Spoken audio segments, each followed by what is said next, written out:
بسم اللہ الرحمن الرحیم۔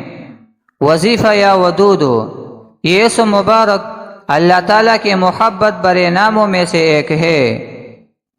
اگر کسی کے دل میں محبت اور الفت پیدا کرنی ہو یا کسی ناراض شخص کو منانا ہو تو یہ وظیفہ بہت مؤثر ہے۔ میاں بیوی کے درمیان محبت اور الفت کو بڑھانے کے لیے یہ وظیفہ بہت مفید ہے۔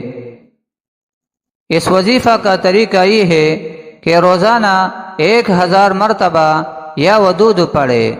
بہتر ہے کہ یہ وظیفہ فجر کی نماز کے بعد کیا جائے۔ وظیفہ پڑھتے وقت دل میں محبت اور اللہ کی رضا کا خیال رکھے۔ آخر میں اللہ تعالیٰ سے دعا کرے کہ وہ آپ کی حاجت کو پورا کرے۔ یہ وظیفہ دلوں میں محبت پیدا کرنے اور تعلقات کو بہتر بنانے کے لیے بہت مؤثر ہے۔ اللہ پر یقین اور اعتماد کے ساتھ یہ وظیفہ کرے اور اللہ سے مدد کی امید رکھے۔ وظیفہ یا حی یا قیوم، یہ اسم مبارک مشکلات اور پریشانیوں سے نجات دلانے کے لیے بہت مؤثر ہے۔ دل کی طاقت اور روحانی قوت کو بڑھانے کے لیے بھی یہ وظیفہ مفید ہے۔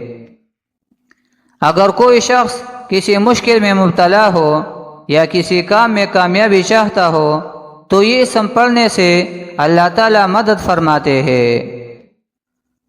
اس کا طریقہ یہ ہے کہ روزانہ 500 مرتبہ یا حی یا قیوم پڑھے۔ بہتر ہے کہ یہ وظیفہ عشاء کی نماز کے بعد کیا جائے۔ وضو کے ساتھ پاک صاف جگہ پر بیٹھ کر یہ وظیفہ کرے۔ وظیفہ کے بعد اللہ تعالیٰ سے اپنی حاجات کے لیے دعا کرے۔ یہ وظیفہ دل کو سکون دینے، مشکلات کو آسان کرنے اور اللہ کی مدد حاصل کرنے کے لیے بہت مؤثر ہے۔ اللہ تعالیٰ پر بھروسہ اور یقین کے ساتھ اس وظیفے کو کرے۔